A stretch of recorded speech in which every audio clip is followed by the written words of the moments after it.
Hoje, irmãos, nós vamos estudar um pouquinho sobre o diabo. A gente costuma falar de Jesus, hoje nós vamos falar do diabo um pouco. Mas é para falar de Jesus mesmo, né, no final das contas. Recentemente, conversando com alguns irmãos, eu percebi que tem surgido um assunto. Um irmão questionou, colocou de uma determinada forma a respeito de uma passagem profética, ou duas passagens proféticas, de Isaías e Ezequiel, que muitos tomam por estar falando de Satanás, né, do diabo. Mas tem uma linha mais recente de pessoas que estão refutando isso, por entender que não há respaldo para isso, que seria só uma profecia mesmo sobre aqueles reis, o rei da Babilônia e o rei de Tiro. Bom, então eu me pus a estudar um pouquinho sobre isso e achei interessante a gente retomar esse assunto. Porque junto com isso, irmãos, quanto a esse entendimento, eu até admito que alguém possa ter algum questionamento, tá? Essa passagem realmente está falando de Lúcifer?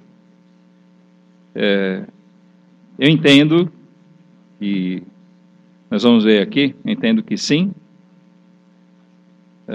Revendo o assunto, eu fiquei ainda mais convicto de que sim, que é isso mesmo. É lógico que é uma profecia, toda profecia ela tem um cumprimento próximo e outro futuro, e às vezes, muitas vezes a imagem misturada entre uma coisa que é iminente, que é recente, às vezes falando de uma determinada pessoa, de uma situação, mas ele está falando ao mesmo tempo de uma futura, às vezes falando de uma coisa imediata, física, material, e ao mesmo tempo já revelando uma espiritual. A gente só precisa tomar cuidado para não cair naquela de interpretar tudo alegoricamente, figuradamente, e começar a enxergar coisas onde não existem. Mas aqui eu creio que existem bastante subsídios para a gente poder entender, sim, que estamos falando do diabo, que a Bíblia está falando do diabo também ali, além do rei da Babilônia e do rei de Tiro. Mas o que me preocupa mais é o seguinte: eu assisti até por indicação desse irmão, eu assisti um vídeo de um debate entre dois pastores de posições diferentes a respeito disso. Um dos questionamentos, não era o caso daqueles homens ali, participantes do debate, mas foi questionado isso. Olha, se nós não entendermos que essas passagens estão falando do diabo, será que nós não ficamos sem subsídio algum? Ou muito pouca coisa falando sobre ele? Porque, na verdade, nós vamos ver que a base do que se sabe sobre a origem do diabo depende dessas passagens. Se você tirar elas, nós não temos a origem dele. Então isso dá margem, pode dar margem a uma coisa, isso sim é o que me preocupa, é que se nós descartarmos essas passagens, não, aqui está falando daqueles homens, daqueles reis, e não do diabo, então nós não sabemos nada dele. Ali, por exemplo, fala que ele foi criado. Existe um conceito de dualismo que coloca o diabo em pé de igualdade com Deus, não como uma criatura. Então aí começa a preocupar. Aí começa a questionar, realmente o diabo existe? Ou é só aquela coisinha, o lado ruim dentro da sua consciência? Assim como alguns questionam a personificação do Espírito Santo, por exemplo, ou seja, de ele ser efetivamente uma pessoa, tem uma linha que questiona a personificação do diabo. O ser, né? Essa criatura. Tá, então vamos estudar um pouquinho sobre sobre isso hoje. Eu gostaria de ler com os irmãos essas duas passagens. Nós não vamos ficar só nelas, mas vamos primeiro a Isaías, profeta Isaías, capítulo 14.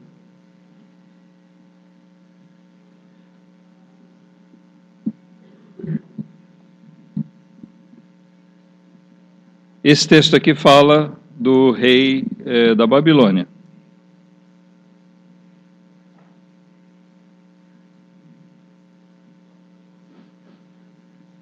Nós vamos ler o texto desde o versículo 4, para entender melhor. Mas eu peço aos irmãos que prestem atenção, especialmente do 12 ao 15. Tá? Os primeiros versículos aqui falam de uma maneira mais clara do próprio rei da Babilônia. Então, Deus deu uma ordem a Isaías, dizendo assim, versículo 4, Isaías 14, 4.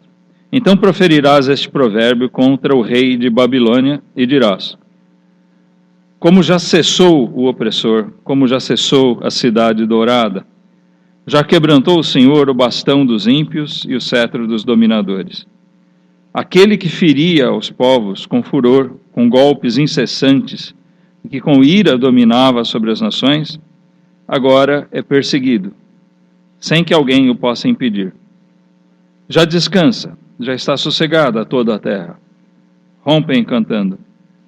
Até as faias se alegram sobre ti, e os cedros do Líbano, dizendo: desde que tu caíste, ninguém sobe contra nós para nos cortar. O inferno desde o profundo se turbou por ti, para te sair ao encontro na tua vinda. Despertou por ti os mortos e todos os chefes da terra, e fez levantar dos seus tronos a todos os reis das nações. Estes todos responderão e te dirão: tu também adoeceste como nós, e fosse semelhante a nós. Já foi derrubada na sepultura a tua soberba, com o som das tuas violas. Os vermes debaixo de ti se estenderão, e os bichos te cobrirão. Até aqui, a gente pode ver algumas coisinhas proféticas a respeito do diabo, podemos interpretar dessa maneira, mas aqui prestem atenção, versículo 12 a 15 é o foco da questão, tá? Então, diz assim: como caíste desde o céu, ó estrela da manhã, filha da alva, como foste cortado por terra, tu que debilitavas as nações. E tu dizias no teu coração: eu subirei ao céu, acima das estrelas de Deus exaltarei o meu trono, e no monte da congregação me assentarei aos lados do norte. Subirei sobre as alturas das nuvens, e serei semelhante ao Altíssimo. E contudo, levado serás ao inferno, ao mais profundo do abismo. Os que te virem te contemplarão, considerar-te-ão e dirão: é este o homem que fazia estremecer a terra e que fazia tremer os reinos? Vamos ficar com a leitura até aqui. Então nós vemos algumas referências aqui importantes, onde diz que ele caiu do céu, né, ou caiu ou foi lançado, né? Versículo 12, caíste desde o céu. Essa palavra, essa expressão aqui, estrela da manhã, na nossa versão, está traduzido assim, mas em muitas versões da Bíblia aparece aqui Lúcifer, né? Que é o significado aqui. Ou seja, o nome Lúcifer é aquele que carrega a luz. Tá? Lúcifer é do latim. O hebraico é Hillel. Tá? O hebraico, a língua original que foi escrita. Então foi traduzido depois para o latim Lúcifer e ficou assim. Mas o significado dessa palavra é aquele que carrega a luz. Caiu do céu. Nós temos uma referência no Novo Testamento interessante. Quando a gente estuda a profecia, a gente tem que tomar cuidado para não ter uma interpretação linear, né? A gente considera muitas vezes o tempo no que diz respeito a nós, é certo, você tem que considerar as coisas dentro de um contexto de tempo. Mas quando nós falamos das coisas de Deus, Deus sendo eterno, vamos lembrar que para Ele tempo não existe, Ele criou o tempo para nós, algumas coisas se veem assim numa perspectiva diferente. É interessante que em Lucas 10, nós encontramos quando os discípulos voltaram daquela missão e eles viram que os demônios eram expulsos, né? Eles foram revestidos de poder, de autoridade sobre os demônios, e saíram pregando o evangelho, e Jesus fala para eles que via o quê?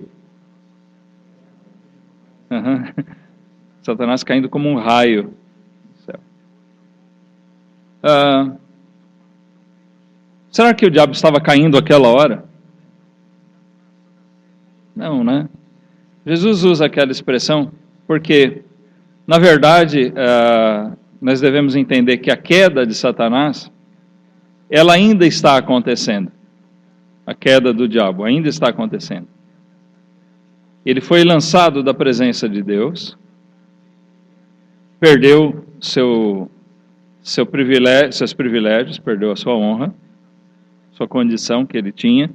A passagem de Ezequiel entra em mais detalhes, mas ele ainda não chegou no ponto final da sua queda, tá certo? Nós vamos ver que isso ainda está acontecendo e ele sabe que ele está condenado, mas existem algumas coisas a respeito dele que ainda não se cumpriram. Aqui, por esse texto de Isaías, a gente vai ver mais detalhes no texto de Ezequiel, porque ele repete algumas informações aqui, mas aqui também eu acho interessante a gente ressaltar a razão pela qual esse rei foi derrubado. Vamos lembrar, que ele está falando em duas perspectivas aqui. A imediata, ou próxima, desse rei da Babilônia, e essa profética a respeito do diabo. Esse título de Estrela da Manhã encaixa com aquela glória que ele tinha no passado. A soberba é a razão da sua queda, justamente nós vemos no versículo 13. Ele dizia no seu coração: subirei ao céu acima das estrelas. De fato, o que nós podemos entender é o seguinte: é que o rei de Babilônia se exaltou. Talvez não esteja falando de um rei especificamente, mas do próprio reino. Tá? Alguns entendem isso. Mas a gente tem em Daniel, por exemplo, a referência do rei da Babilônia chamado Nabucodonosor. Ele se ensoberbeceu demasiadamente. Mas nós podemos dizer que, pelo que nós vemos em Daniel, Nabucodonosor foi trazido à razão e ao próprio arrependimento. Quando Deus tirou o entendimento dele, né, tirou até o reino dele e mais tarde recobrou, Deus restituiu a ele o entendimento e então ele mesmo louva e exalta ao Altíssimo. Ao que nós podemos entender lá em Daniel, Nabucodonosor se rendeu ao Deus de Daniel, crendo nele mesmo, né? Passando a confiar no Deus de Israel.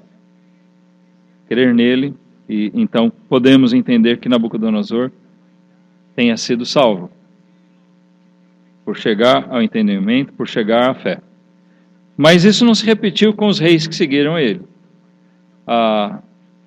os que herdaram, né, o trono de Babilônia, eles continuaram carregando aquela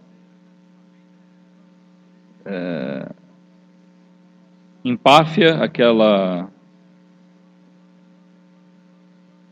ideia de ser superior a tudo, a vaidade, e se engrandeceram, e a queda deles foi grande. Aquela cidade dourada, o reino da Babilônia é tido como o mais glorioso dos 4 grandes impérios. Não foi o maior em extensão, mas o mais rico, o mais glorioso deles, né? Entre o babilônico, o medo-persa, o grego e o romano, e ele foi o mais rico. Bom, é importante a gente ver aqui a queda, a destituição desse rei, ou do reino da Babilônia, prefigura a queda e destituição do próprio Lúcifer, né? Ou da estrela da manhã aqui, que nós entendemos ser essa referência realmente ao diabo. E o versículo 15, é importante nós vermos, quando nós dizemos que ainda a queda de Satanás não é completa, mas quando a obra de Deus é cumprida, o reloginho de Deus funciona não por minutos corridos, mas por fatos que são acrescentados de todo o seu plano. E quando nós vemos o Evangelho sendo pregado, quando nós vemos Jesus sendo crucificado, quando nós vemos Jesus sendo ressuscitado, quando nós vemos a igreja trabalhando, nós estamos vendo Satanás caminhando para o seu destino final. E o versículo 15 fala: contudo levado serás ao inferno, ao mais profundo do abismo. Essa parte da queda dele ainda não se cumpriu literalmente. Tá certo?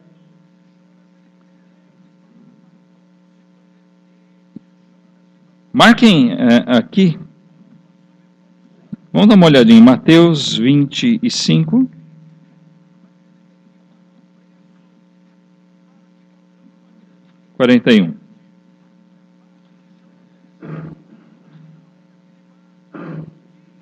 Mateus 25, 41.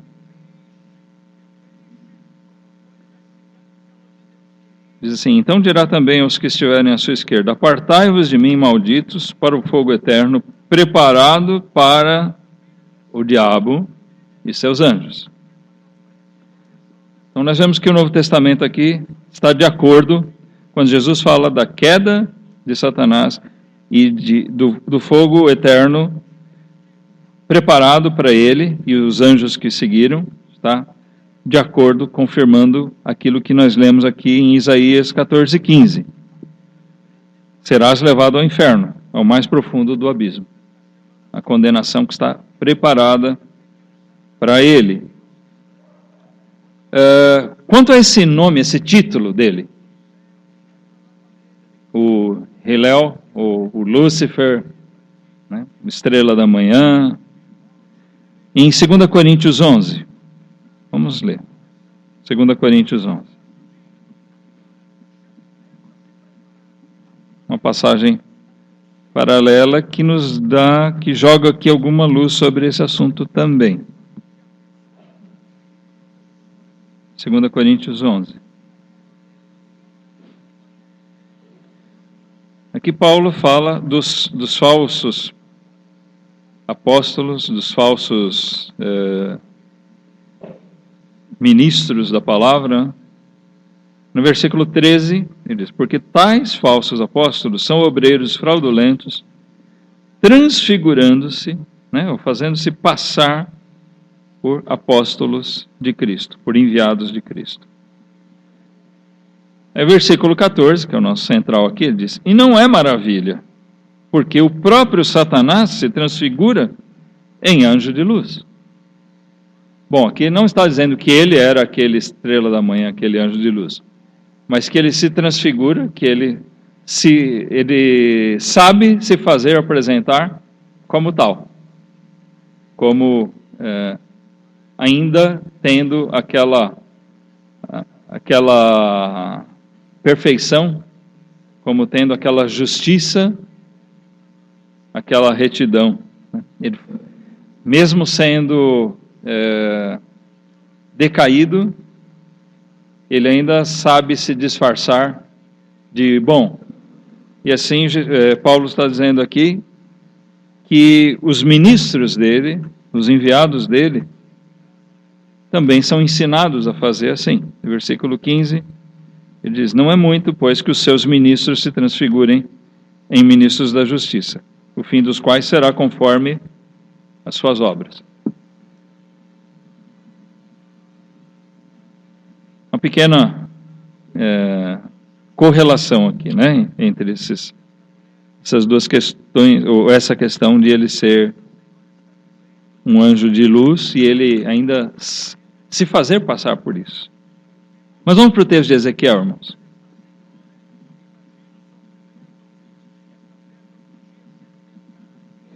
Ezequiel capítulo 28.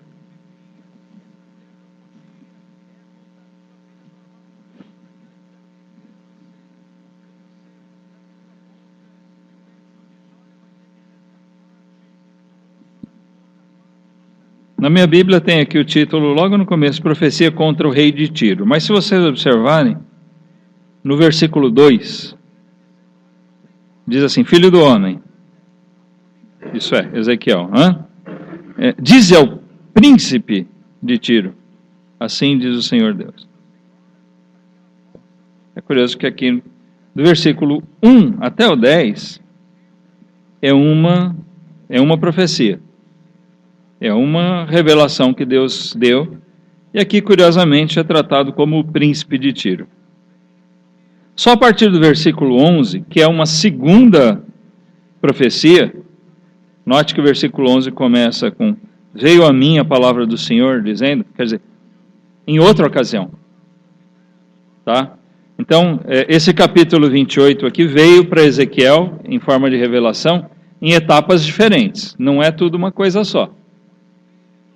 Primeiro foi essa parte, de versículos 1 a 10, que nós não vamos ler para não ficar muito extenso, até porque a parte que diz mais respeito para a gente aqui é justamente do versículo 11 para frente. Tá? Então vamos ler aqui, de 11 a 19.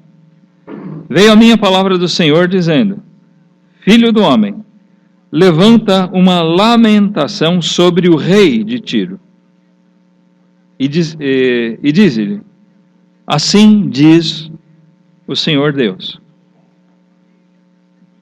Tu eras o selo da medida, cheio de sabedoria e perfeito em formosura. Estiveste no Éden, jardim de Deus. De toda a pedra preciosa era a tua cobertura: sardônia, topázio, diamante, turquesa, ônix, jaspe, safira, carbúnculo, esmeralda e ouro. Em ti se faziam os teus tambores e os teus pífaros, no dia em que foste criado, foram preparados. Nota que no dia em que foste criado, foram preparados. Nós vemos aqui riqueza, música. Música é sinônimo do quê? Festa, né? De alegria, de júbilo. Tem a música fúnebre também, mas geralmente quando se fala de música você pensa em festa.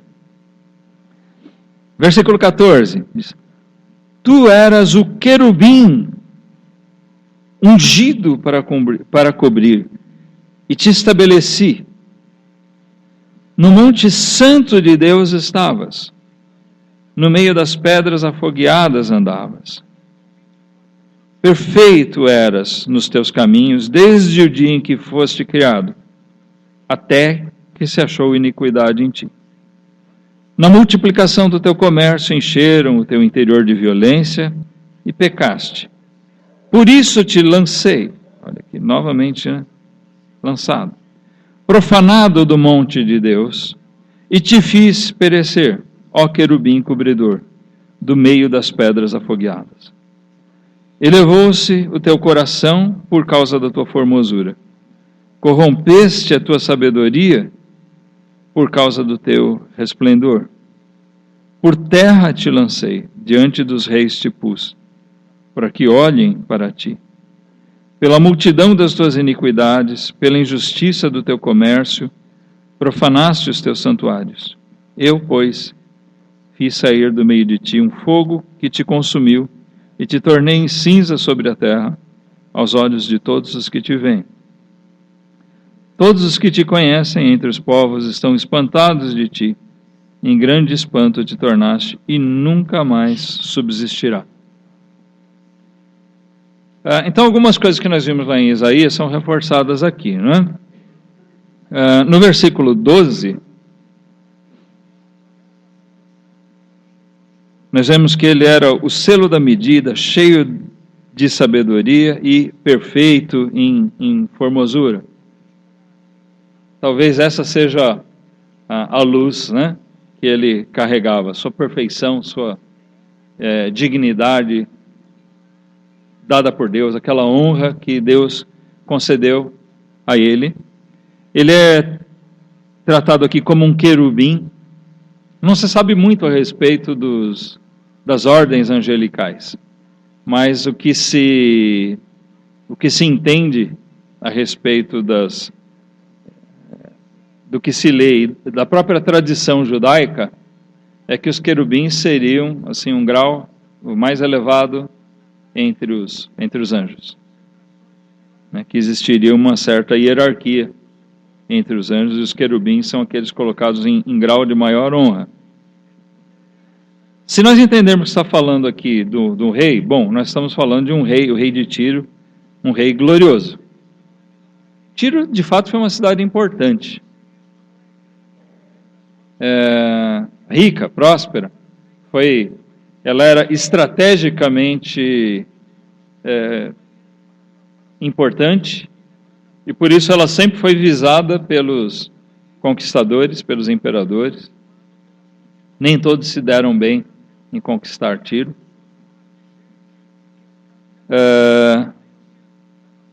Mas tem algumas coisas aqui que não se aplicam. Por mais que o rei de Tiro possa ter tido sua importância, a própria cidade de Tiro, ela nunca teve a glória, por exemplo, que Babilônia teve. Nunca foi detentora de um império. Ele também nunca reinou sobre Israel.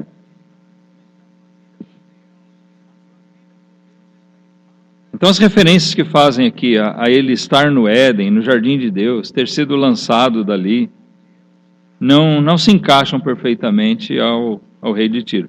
As pedras preciosas aqui, tal, você pode ligar a riqueza que ele possa ter tido. Era uma cidade importante de comércio e dizem muito rica por isso. Mas nós devemos entender que isso aqui está falando alguma coisa também a respeito desse personagem, porque nós estamos vendo que essas coisas, muitas dessas coisas são ditas só em figura a respeito do rei de Tiro, porque elas estão querendo revelar alguma coisa além, uma coisa maior. A profecia aqui não é uma simples profecia contra o rei de uma cidade importante, mas sim contra alguém mais importante, ou tem uma verdade mais importante revelada aqui, uma verdade espiritual, e realmente para mim não deixa muita dúvida de que isso se encaixa perfeitamente com com as poucas informações que nós temos a respeito de Satanás, né, do diabo. Aqui nós vemos de novo que ele era um ser criado, ele estava com Deus numa posição de grande honra, como um querubim, que a gente vê nos versículos 13 e 14, estava com Deus, estivesse no Éden, jardim de Deus. Aqui existe uma teoria né? Não sei se é verdadeira ou não, de que a terra havia sido criada e que ela foi dada como habitação para esse querubim. E ele era o guardador disso. Nós vemos lá em Gênesis 1, o versículo 1, diz que a terra existia no princípio. Mas só passa a falar da criação a partir do versículo 2. Então, alguns entendem, é uma conclusão meio por indução. A gente não tem muito subsídio. Mas que, então, a queda de Satanás se deu nesse intervalo entre o versículo 1 e o versículo 2 de Gênesis. A terra ficou sem forma e vazia porque ela foi destruída. Ela não era como é hoje, não tinha nada do que nós conhecemos de criação, mas ela tinha sido habitação desse querubim. E que quando ele caiu, a terra foi destruída e aí Deus fez a criação como nós conhecemos, aí os outros seres. Então, nada disso de pensar que os dinossauros conviveram com Lúcifer, tá bom? Ou coisa assim. Não é? Se essa teoria for real, vamos lembrar que nada da criação que nós vemos a partir de Gênesis, versículo 2, nada disso existia antes. Nós sabemos que os anjos foram criados antes dos homens. Tanto que, quando o homem foi posto no Éden, nós já vimos lá a serpente, Satanás, um anjo caído, destituído. Então, ele já havia pecado antes, quando ele trouxe o pecado ao mundo, ao homem. Ele foi criado perfeito, nós vemos no versículo 15, aqui.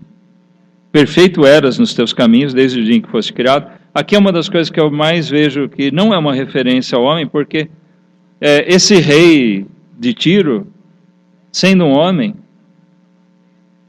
e o que nós vemos nas escrituras é o quê? Que todo homem, ele nasce pecador. Então, nós não podemos entender literalmente que esse rei nasceu, ou ele era perfeito, ele não tinha pecado até ele se ensoberbecer. Tá certo? Se existia perfeição nele como homem, é uma perfeição relativa. Talvez ele tenha se portado como um rei justo até um dado momento, até o sucesso subir a cabeça dele. No sentido do rei, é isso que nós vemos.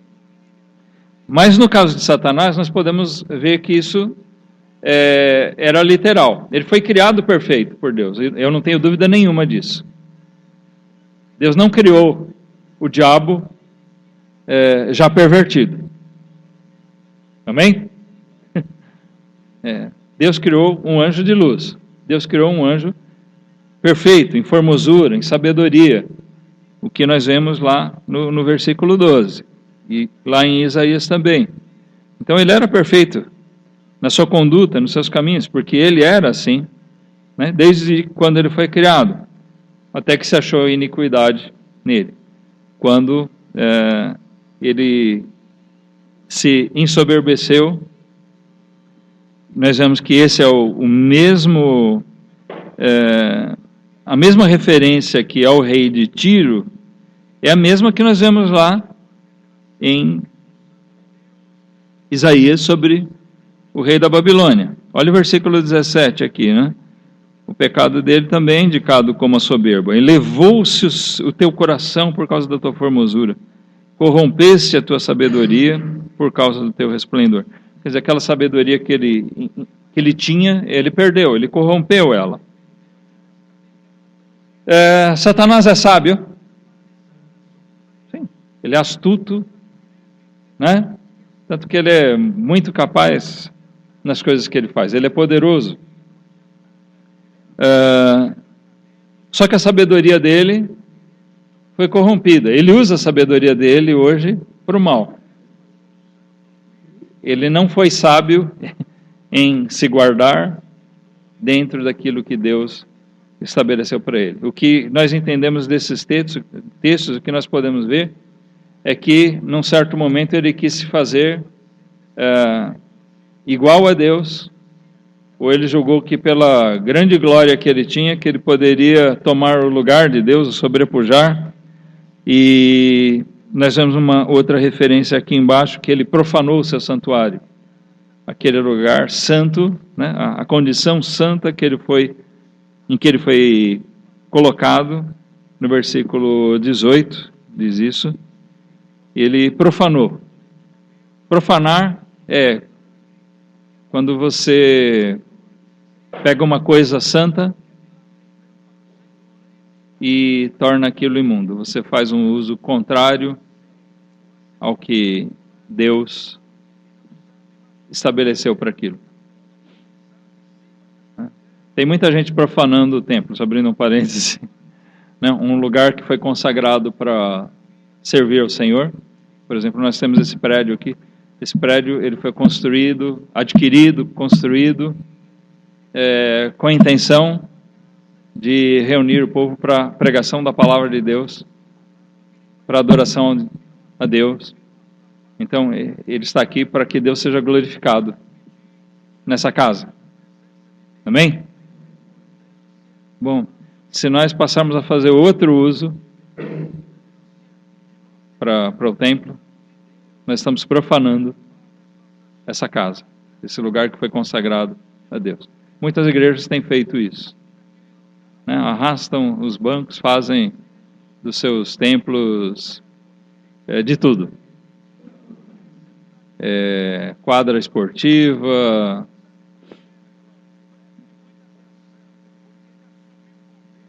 ringue,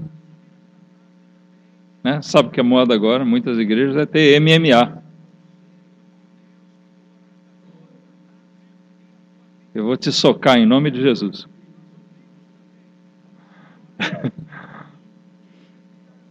Não... tem igrejas que adotam outras coisas, né? Bom, dizem que é para Deus, mas eu vejo que estão desvirtuando o uso daquilo que foi separado para Deus em outro tempo. Mas Satanás, né, voltando aqui ao nosso assunto, ele era um querubim colocado em grande honra e ele profanou essa condição. Não sei onde ele estava, se realmente era na terra, se era outro lugar. Eu sei que Deus deu alguma condição, alguma coisa para ele, algum lugar onde ele deveria ficar e alguma coisa que ele deveria cuidar, e ele profanou isso. Então nós vemos que o pecado dele que originou a sua queda foi justamente o fato de ele extrapolar a sua condição. Se achou iniquidade nele, ele se ensoberbeceu. Por esses dois trechos aqui nós vemos isso, e isso corrobora, né, com algumas coisas que nós vemos também em outras passagens no Novo Testamento, e mesmo aqui no Velho, algumas coisas, pouquinho aqui, pouquinho ali. Mas daí nós vamos para a questão, em função disso, nós vemos aqui a origem do diabo, o que aconteceu com ele, e qual é o estado atual dele.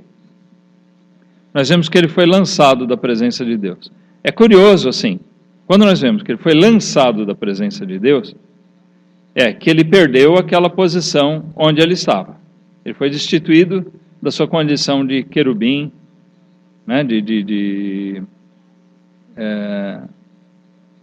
guardador, cobridor, como diz lá no texto que nós lemos. Mas isso não quer dizer que ele não tenha acesso a Deus. Quando você lê Jó, já percebeu isso? Que lá em Jó fala que ele compareceu diante de Deus? Está no capítulo 1 e no capítulo 2, duas vezes, fala lá que os filhos de Deus, se referindo, segundo se entende, a anjos, compareceram diante de Deus e ele estava lá. E Deus pergunta para ele de onde ele veio e o que ele diz? De rodear a terra. Bom, parece que o tempo dele é gasto, é ocupado assim. Ele foi lançado à terra. E ele rodeia a terra. Ele está trabalhando aqui nesse mundo. Ele realmente está observando cada passo. Ele observou Jó. Ele observa a igreja. Ele observa os crentes hoje, irmãos.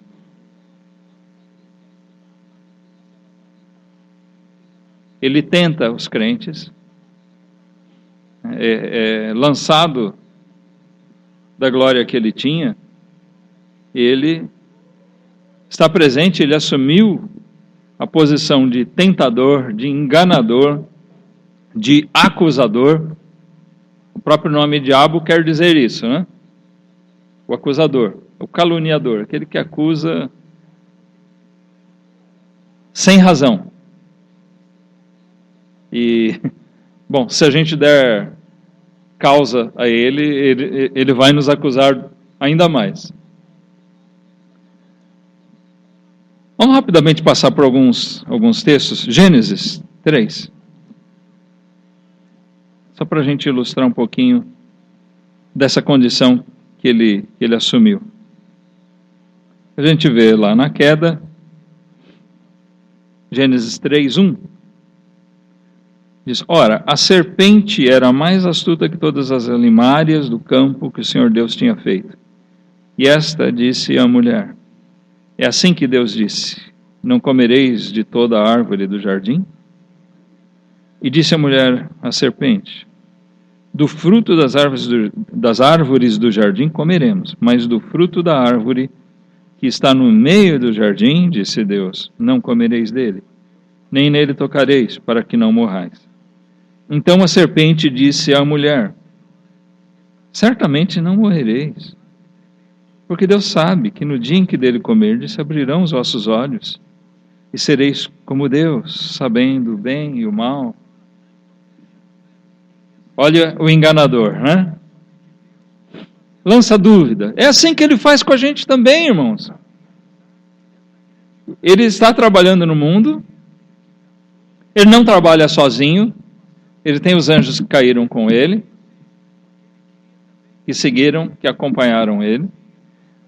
Mas ele faz esse trabalho. Na astúcia dele, aqui é mencionada a serpente, mas essa serpente fala de um animal. Fica implícito aqui que quem fez uso do animal, esse animal foi incorporado por Satanás, isso fica claro lá em Apocalipse 12, vamos dar uma olhadinha lá. Apocalipse 12, 9.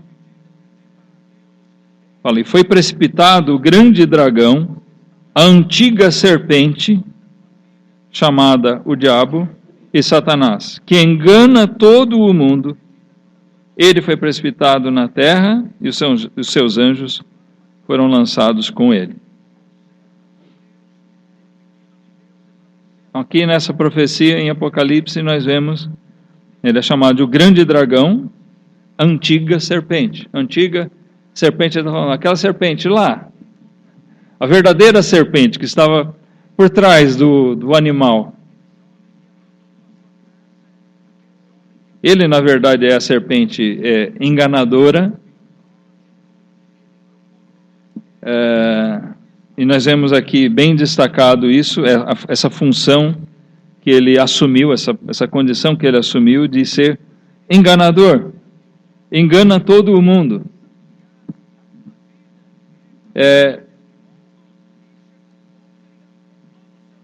Nós lemos lá em Coríntios que ele cegou o entendimento dos homens.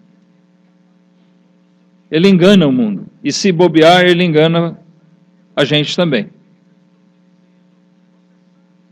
Né? Se nós somos salvos, não vamos ser enganados no sentido de Ele nos fazer voltar atrás, de nós não entendermos a salvação, de nós perdermos a fé em Cristo. Mas Ele pode nos enganar em muitas outras coisas. Quando o crente se torna carnal, ele se deixa enganar. Né? Ele se engana pelo seu próprio coração. Mas certamente Satanás está sempre dando uma forcinha. Na nossa carnalidade, nós abrimos espaço para que ele lance sementes na nossa vida, e é onde nós passamos a tomar atitudes conforme um coração afetado pela obra de Satanás mesmo na nossa vida. O crente não pode permitir isso. Nós somos exortados a isso. Cuidado. Ele foi lançado à terra com os seus anjos e ele engana o mundo todo. Ele está aqui fazendo isso. Em Mateus 4, é bom sempre a gente lembrar que ele tentou até o Senhor Jesus. Mateus 4 diz assim: então foi conduzido Jesus pelo Espírito ao deserto para ser tentado pelo diabo. Ele foi enviado para lá para ser tentado mesmo. É interessante isso. Deus quis assim, que Jesus fosse lá. Então você imagina Jesus debilitado, em jejum, e tendo jejuado, diz o versículo 2, 40 dias e 40 noites, depois teve fome. Satanás, sendo astuto como ele é, ele esperou o momento ideal, quando Jesus estava no limite das suas forças físicas. Só que uma coisa, esse tempo todo de jejum permitiu a Jesus que talvez ele estivesse no limite das suas forças físicas, mas todo aquele tempo de oração, né, de comunhão íntima com o Pai, fizeram com que Jesus estivesse muito bem preparado.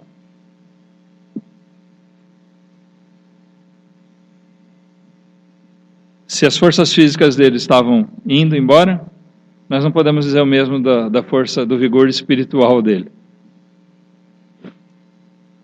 Ele susteve aquela comunhão, e foi assim que ele resistiu ao diabo. Nós lemos durante o capítulo aqui, mas o versículo 3 ainda diz: chegando-se a ele, o tentador disse: se tu és o Filho de Deus, manda que essas pedras se tornem em pães. Então ele começa a lançar aquelas coisas, e Jesus refuta justamente baseado na própria Escritura, na própria Palavra de Deus, em versículos, citando versículos e ensinamentos da lei. Então, Jesus aqui também chegou a ser tentado. Então, isso quer dizer, irmãos, nós não devemos pensar que ele está só enganando o mundo.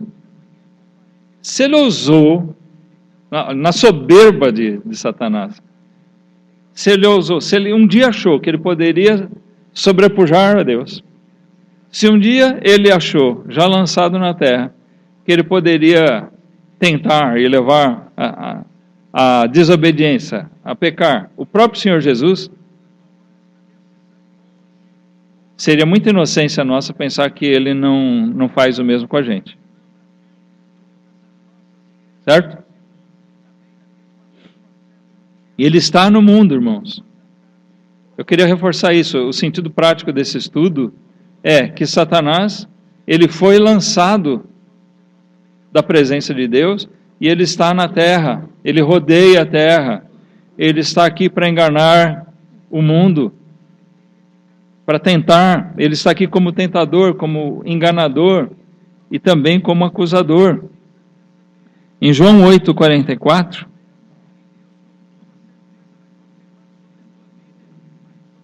nós lemos também o seguinte: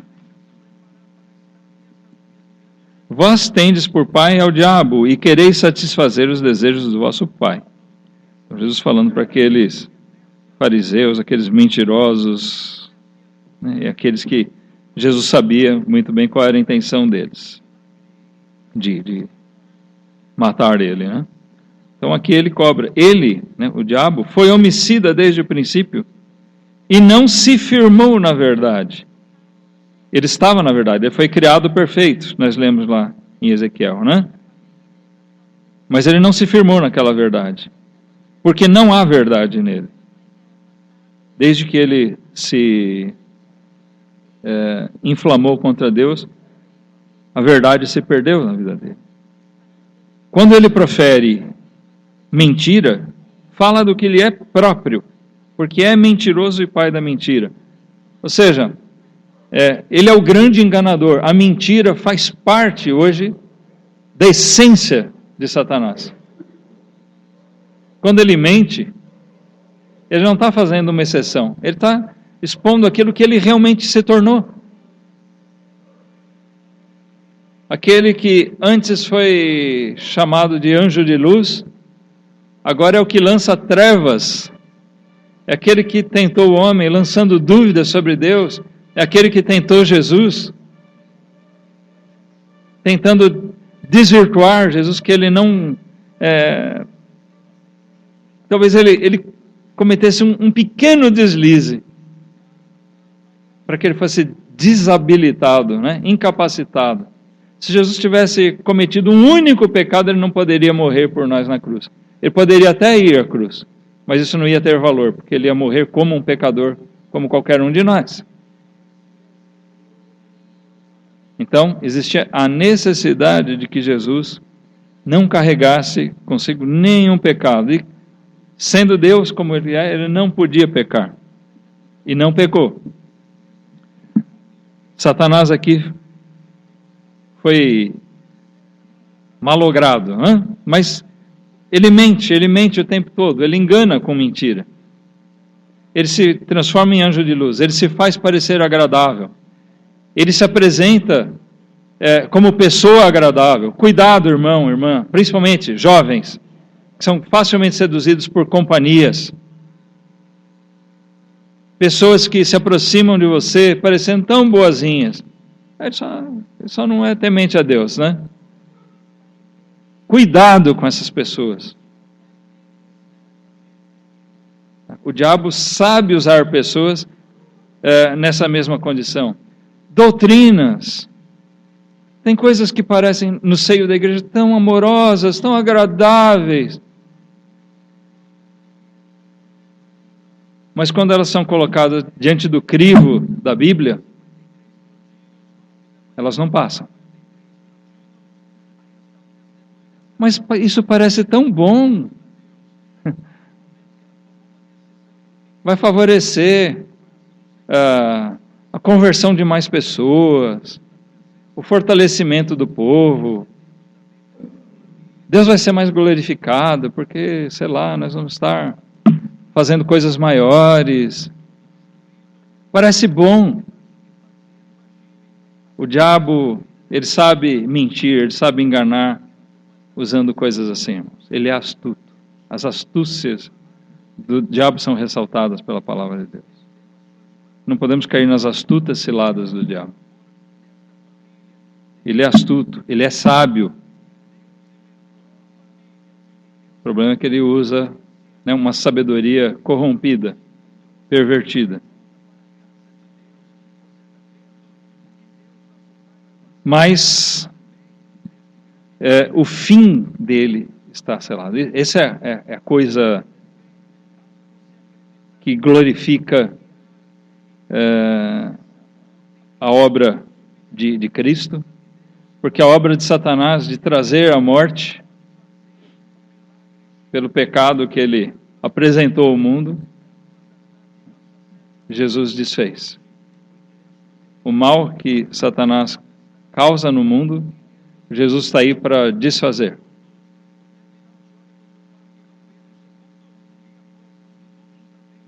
E existe a vitória final. Quando aqueles discípulos de Jesus foram e pregaram, e que Jesus diz, enquanto vocês pregavam, eu via Satanás sendo lançado como um raio do céu. Jesus está falando como ele se ira, como ele se indigna e como ele é deposto a cada passo que avança no plano estabelecido por Deus, nos decretos de Deus. Quando os decretos de Deus vão sendo cumpridos nesse mundo, Satanás vai vendo que o final dele está mais próximo. E quando Jesus morreu lá na cruz, ele determinou isso. Por isso era tão importante que Satanás impedisse. Foi uma tentativa desesperada aquela na tentação lá no deserto, quando ele tentou Jesus. Foi uma tentativa desesperada dele. Porque aquilo não só sela a redenção, a salvação dos eleitos de Deus, como também determina a própria condenação final do diabo. Vamos abrir em Apocalipse 20. Infelizmente o tempo não permite que a gente veja tudo, né, o que nós temos. Eu não quero avançar para outro domingo. Apocalipse 20, versículos 1 e 2, nós vemos aqui o final de Satanás. E vi descer do céu um anjo que tinha a chave do abismo e uma grande cadeia na sua mão. Ele prendeu o dragão, a antiga serpente, que é o diabo e Satanás, e amarrou-o por 1000 anos. Pula para o versículo 7. E acabando-se os 1000 anos, Satanás será solto da sua prisão. E sairá, olha, de novo, né? E sairá a enganar as nações que estão sobre os 4 cantos da terra, Gog e Magog, cujo número é como a areia do mar, para as ajuntar em batalha. E subiram sobre a largura da terra, e cercaram o arraial dos santos e a cidade amada. E de Deus desceu fogo do céu e os devorou. E o diabo, que os enganava, foi lançado no lago de fogo e enxofre, onde está a besta, ou seja, o anticristo, né? A besta e o falso profeta, aqueles que Satanás mesmo tinha enviado já antes dos 1000 anos, e de dia e de noite serão atormentados para todo sempre. Então o que nós vemos aqui é o fim de Satanás. Ele é gradativo, ele foi lançado, destituído da sua glória, ele está sendo derrubado a cada dia. Quando a gente vê esse mundo, a gente tem a impressão de que o diabo está vencendo a batalha, não tem? Às vezes você vê, pelo mal crescer, pelo império do pecado, né? Tomar conta, se espalhar tanto, às vezes a gente tem a impressão que ele está vencendo. Mas não, ele está desesperado trabalhando. Ele está feroz trabalhando. Porque ele sabe que a hora dele está chegando. Na verdade, Satanás continua caindo. À medida que as coisas se cumprem para que Cristo volte, e é quando ele voltar, é que vai ser estabelecido o milênio, e o diabo vai ser preso, impedido de atuar, seja literal ou não, o milênio, no sentido de serem 1000 anos, ou isso representar um grande período de tempo, eu creio que são 1000 anos mesmo, mas ele vai ficar impedido de atuar durante todo esse tempo, e ele vai ser solto só para ser derrotado finalmente, pela própria mão de Deus. Vai ser consumado isso. Ele vai ser lançado na condenação eterna, onde já os enviados dele vão estar. Ele não vai inaugurar o inferno,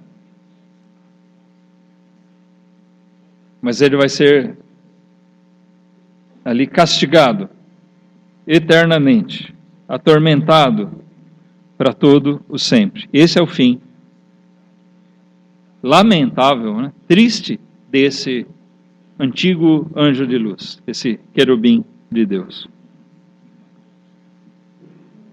Irmãos, só queria ler um último versículo, porque eu creio que seja muito importante. Embora a gente já tenha dito alguma coisa, vamos a 1 Pedro 5. Embora a gente já tenha dito alguma coisa a respeito das coisas que nós encontramos aqui, eu acredito que seja fundamental que a gente ressalte o que o apóstolo Pedro nos exorta nesse versículo. Eu sei, é conhecido da gente, mas a gente tem um grande mal. Quando um versículo é muito conhecido, a gente costuma passar por cima, assim, meio... esse eu já sei. Atente para cada palavra, elas são importantes. Pedro diz aqui, sede sóbrios. Para quem é essa ordem, irmãos? Para nós. Seja sóbrio, quer dizer, fique atento. Não cochila ou não? Aquele que tentou o homem lá atrás, que tentou Jesus, que engana o mundo, ele é nosso adversário. Vigiai, porque o diabo, vosso adversário, ele é o nosso inimigo, que nós temos que combater todo dia. Como é que você combate o diabo? Não dá para pegar um revólver e ficar caçando ele para dar um tiro. Ele é um ser espiritual. Nós combatemos o diabo, o nosso adversário, com a própria palavra de Deus. E isso é o 8. Eu falei, né? Não? Opa, perdão. 1 Pedro 5:8. Eu pensei que tivesse dito. Obrigado por me alertar.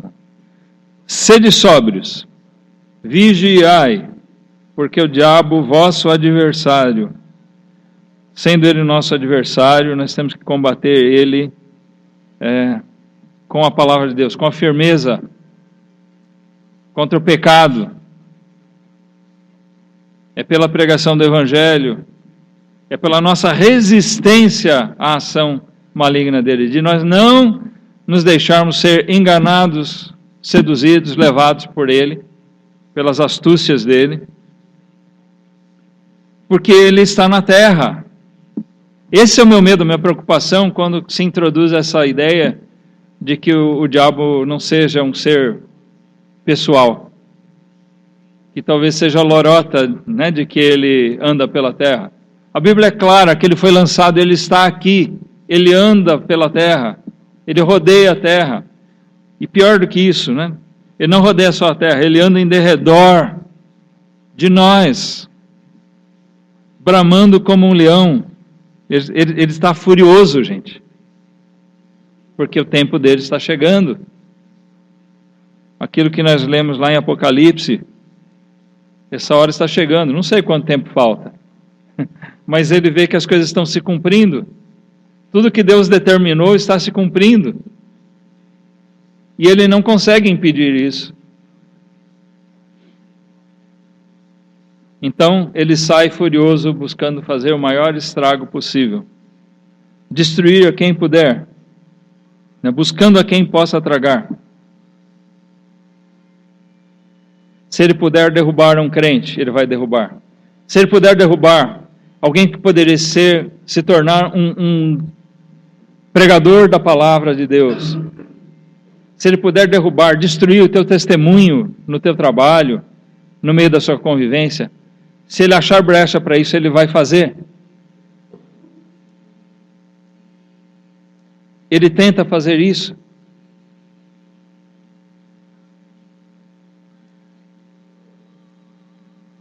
Quando nós abrimos espaço para ele, irmãos, quando nós abrimos a nossa vida, a janela do mundo para entrar na nossa vida, nós estamos permitindo que Satanás entre e se sente do nosso lado como um amigo, O diabo muitas vezes está sentado ao seu lado. Entenda isso literalmente ou não. Muitas vezes ele está sentado à sua mesa, ele está sentado no sofá da sua casa, comodamente, ele está andando com você no seu carro. Você está carregando ele com você como um amigo. Está tomando chazinho com ele. Lembra, irmãos, que nós estamos lidando com um ser pessoal, sábio, poderoso, enganador, mentiroso. E ele está presente, buscando quem possa tragar. E esse pode ser eu, pode ser você. Mas ele é nosso inimigo, ele é nosso adversário, ele é inimigo das nossas almas. Por isso ele tem que ser combatido. Amém? Que Deus, sim, nos mantenha vigilantes e alertas. Vamos orar, irmãos.